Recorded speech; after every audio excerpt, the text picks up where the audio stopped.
एक बड़ा सुंदर चरित्र। एक बार माता पार्वती जी ने शिव जी से संसार में सुख और दुख के बारे में स्मरण किया। आवाज बढ़ाओ।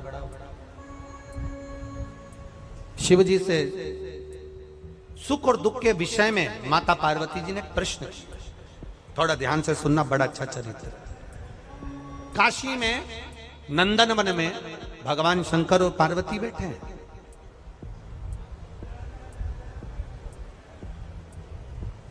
और नंदन वन में जब माता पार्वती और शिव जी बैठे थे तो पार्वती जी ने शिव जी से एक प्रश्न करा कि जीवन में सुख और दुख कितने विचित्र हैं, ये क्यों आते हैं? सुख मिला तो क्यों मिला और दुख मिला तो क्यों मिला? ये माता पार्वती जी ने शिव जी से प्रश्न किया। शंकर भगवान ने बड़े भाव से इस सुख दुख के चरित्र का वर्णन किया। शिव जी कहते हैं, सुनो पार्वती, मैं तुम्हें एक चरित्र सुनाता हूं।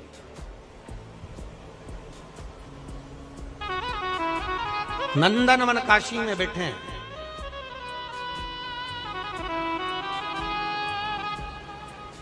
और नंदनवन काशी में बैठकर भगवान शंकर पार्वती जी से कर मैं तुम्हें एक चरित्र सुनाता हूं।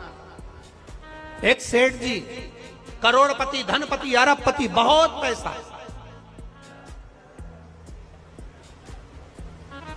दुनिया का सारा ठाठ सेठ जी के पास में, दुनिया का सारा वैभव सेठ जी के पास में, करोड़ों का धन सेठ जी के पास में, गाड़ी बंगला सब कुछ सब दिया परमात्मा ने, बहुत दिया। पर सेठ जी कंजूस थे और उन्होंने अपनी जिंदगी में आज तक एक चवन्नी का दान नहीं किया, कभी किसी को एक गिलास पानी नहीं पिलाया। रिश्तेदार भी अगर आ जाएं तो वो पानी ना पिलाए, भोजन ना कराए, तो रिश्तेदारों ने आना भी बंद कर दिया, कोई नहीं आता, कभी दान नहीं करा। और उसके यहाँ का नियम था, सेठ जी के 3 बेटे, सेठ जी के तीनों बेटों में से 2 बेटों की शादी हो गई, एक बेटा कुंवारा था, सबसे छोटा वाला। छोटे बेटे की शादी होना थी, सेठ जी ने संबंध देखा और बच्चे का विवाह करा। छोटी बहू घर के अंदर आ गई। छोटी बहू आई तो घर की जो जेठानियां थी, दोनों जेठानियों ने छोटी बहू को अपने कमरे में बिठाया और बिठाकर समझाया, सुनो,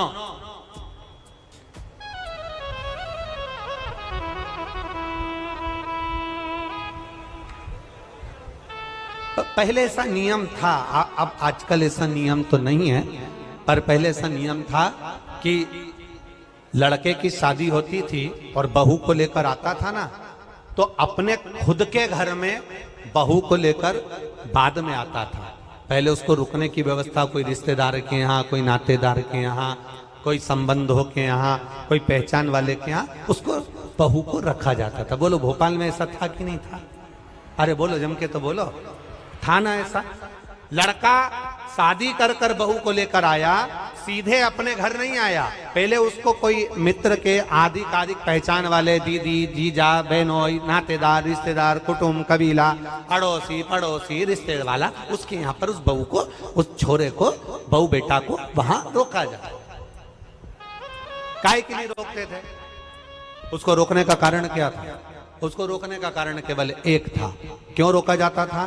केवल एक कारण से कि बहू जब वहां पर आए तो उसको हमारे घर के बारे में हमारे रिश्तेदार सब बता दें कि तुम्हारी सास ऐसी है, तुम्हारे ससुर ऐसे हैं, तुम्हारा देवर ऐसा है, तुम्हारा जेठ ऐसा है, तुम्हारा परिवार ऐसा है। अब जो छोटी बहू आई है तो दोनों जेठानियों ने उससे मिला और मिलकर कहा, सुनो, हमारे ससुर का एक नियम बड़ा प्रबल है, उसको याद रखना। हमारे ससुर का नियम बड़ा तेज है, उसको याद रखना। कौन सा नियम? छोटी बहू ने पूछा कि तुम्हारे यहाँ का नियम क्या है? तो हमारे ससुर का एक नियम है, कभी जिंदगी में अगर घर में रहना है तो दान बिल्कुल, बोलो बोलो जम के बोलो, नहीं करना। एक रोटी का भी दान मत करना। अगर डब्बे में रोटी बच जाए तो दूसरे दिन उस रोटी को मिक्सर में पीस के चूड़ा बना के खा जाना, पर गाय को भी मत देना। ये हमारे ससुर का नियम।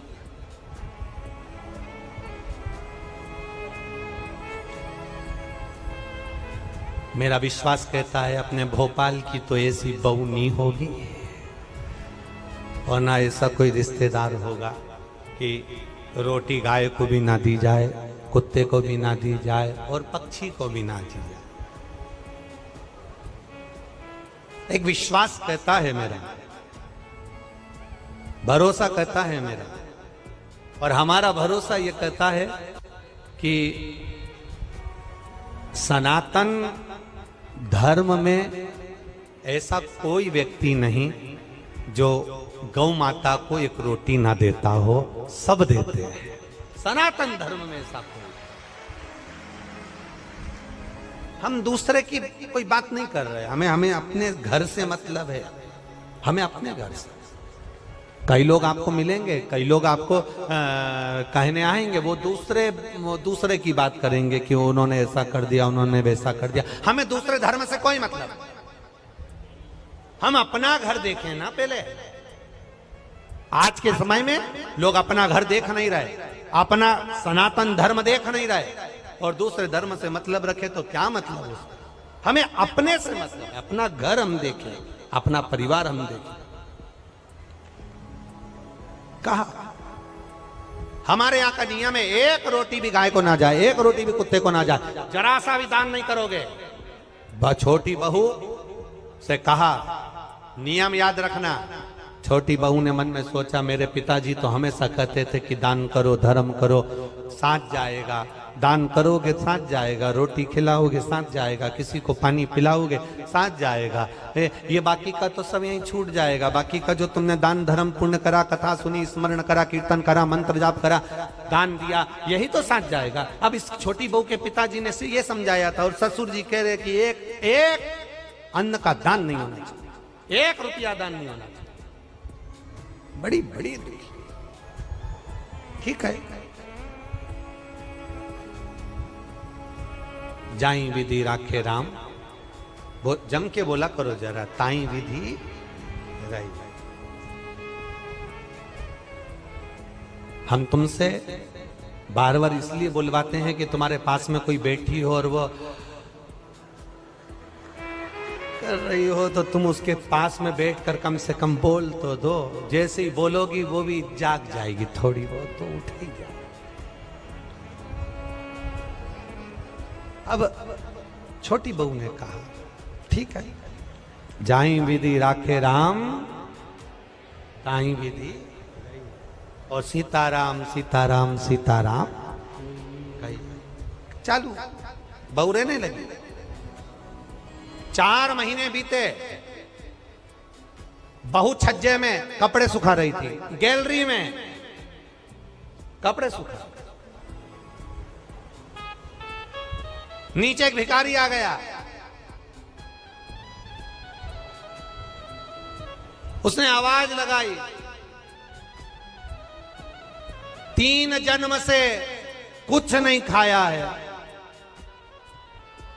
भूखा हूं, भोजन दे दो। क्या बोला वो? कितने जन्म से?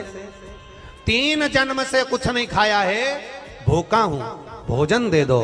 बहू कपड़े सुखा रही थी, उसकी आंख में आंसू भर गए। हमारा नियम है, हमारे ससुर का नियम है, दान नहीं कर सकते। अब बोलूं तो बोलूं क्या इसमें? छोटी बहू अपने पिता के संस्कारों को छोड़ ना पाई और ऊपर कपड़े फटकते फटकते, कपड़े को जब पानी से निचोड़ते हैं, निचोड़ कर सूखने डालते हैं, एक बार फटक देते हैं। फटकने का मतलब ये होता है कि पानी झड़ जाए से मतलब नहीं होता। फटकने का मतलब ये होता है उसमें जो सल हैं वो अच्छे हो जाए। फटका, और फटकते समय तार पर गैलरी में कपड़ा डालती डालती बोली,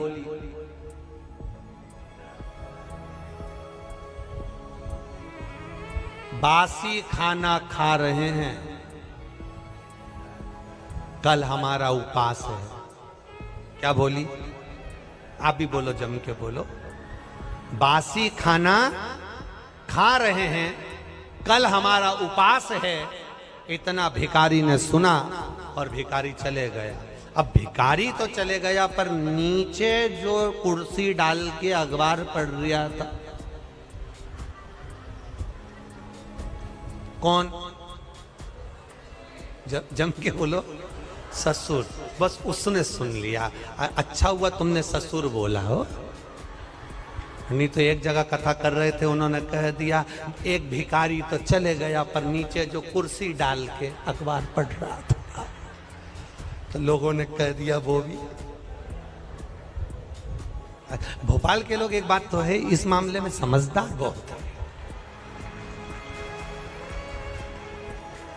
जबरदस्ती लोग भोपाली लोगों का, भोपाल के लोगों के कह देते हैं साहब माँ तो इतनी गाली बकते हैं, माँ तो ये साड़ा तेड़ा बोलते हैं, साहब माँ तो बात बात में अपशब्द कह देते हैं। हमने देखा, अभी हमको भी यहाँ पर 3 दिन हो गए, सब अच्छे से ही बोल रहा है, सब अच्छे। एक भी ऐसा नहीं मिला जो गड़बड़ बोला, एक भी। बड़े भाव, वो तो दुनिया के लोग हैं, कहते रहेंगे अपन तो अपना भजन करो। भिखारी चले गया, कुर्सी डालकर अखबार पढ़ रहा था। कौन? ससुर। और अखबार पढ़ते पढ़ते उसके कानों में शब्द गया कि बहू ने कहा बासी खाना खा रहे हैं, कल हमारा उपास है। भिखारी तो गया, ससुर को क्रोध आ गया और ससुर को गुस्सा आया। बताओ, कल की आई बहू 4 महीने नहीं हुए, इसको कौन सा बासी खाना खाने को दे दिया और कौन सा इससे उपास करवा दिया? इतना अच्छा खाना मिल रहा है, रोज ताजा खाना खा रही है, अच्छे से रह रही है, इसका पति कमा रहा है और हम उपास करा रहे हैं। ससुर को क्रोध आया, उसने दोनों बहुओं को बुलाया, बड़ी बहुओं को बुलाकर कहा अब इस बहू को मैं अपने घर में नहीं रख सकता क्योंकि इसने मेरी बदनामी कर दी एक भिखारी के सामने, मेरी बदनामी कर दी है भिखारी के सामने।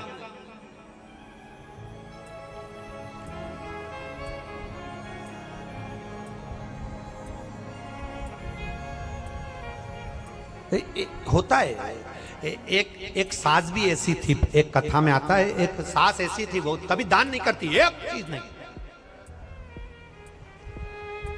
कुछ नहीं दान करे। और पड़ोसी के यहां बैठी थी और उसकी बहू बड़ी धर्मात्मा थी, वो पड़ोसन के यहां बैठी थी। भिखारी आया, भिक्षा मांगते मांगते इसके घर गया, बहू से कहा भिक्षाम देही। बहू ने तुरंत उठाकर एक कटोरी आटा भरकर उसको दे दिया। अब ये भिक्षा मांगते मांगते पड़ोसन क्या गया, ये भी वहीं ओटले पे बैठी थी सास भी। इतने में तुरंत सास ने वहां पर आवाज लगाया भिक्षुक ने, माता भिक्षाम देही, तो पड़ोसन ने भी उसको भगा दिया। तो इसने जो यहाँ बैठी थी पड़ोसन, इसने पूछा क्यों, वो 3रे नंबर के घर पर गए थे क्या? हाँ। कुछ दिया क्या? हाँ। क्या दिया? 1 कटोरी आटा। इसमें इतने में भिखारी का हाथ पकड़कर बुढ़िया लेकर अपने घर गई और बहू को बुलाया। बहू, ए बहू। बहू आई। क्या है मां? तूने भिखारी को 1 कटोरी आटा दिया? हाँ। किससे पूछ के दिया? किसी से नहीं, अपना घर है, दान करना चाहिए।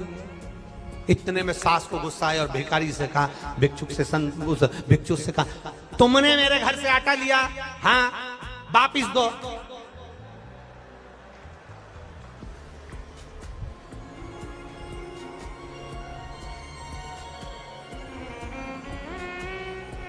भिखारी ने कटोरा भर के आटा निकाला, दे दिया। जाओ,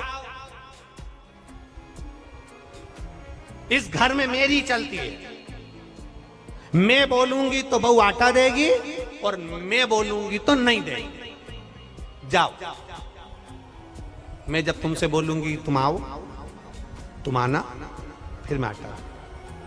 अब भिखारी ने फिर बोला माता भिक्षाम देही। सास ने कहा कटोरी भर के आटा दो। बाहर खड़े भिखारी ने सास से पूछा तुम ऐसा क्यों करी? सास ने कहा आज से ही नई नवेली बहू की घर में चलने लगेगी तो मेरी कभी नहीं चलेगी, इसलिए मेरी चलना चाहिए, इसलिए मैंने ऐसा मेरी चलना चाहिए। अब ससुर जी बैठे थे, ससुर ने बहुओं को बुलाया, इसने तो हमारी इज्जत खराब कर दी। ये कह रही है कि बासी खाना खा रहे हैं और कल हमारा उपवास है। बताओ कौन सा बासी खाना खिलाया इसको? कल की आई हमें बदनाम कर रही है। अब तुरंत ससुर ने पत्र लिखा और समधी जी को भेजा, आप अपनी लड़की को लेकर चले जाओ क्योंकि ये हमें बदनाम कर रही है, ऐसी लड़की हमें नहीं रखना, हम इसको ताजा खाना खिलाते हैं, ये बासी खाना खाने की बात करती है। एक भिखारी को इसने ऐसा ऐसा बोला है। और समधी के पास पत्र गया, समधी की आंख में आंसू भर गए। मेरी बेटी को 4 महीने हुए हैं शादी को, कैसे लेकर आ जाऊं? और मेरी बेटी ऐसी है ही नहीं, मैंने उसको संस्कार दिए हैं, वो कभी गलत कर ही नहीं सकती, ये मेरा विश्वास कहता है, ये मेरा भरोसा।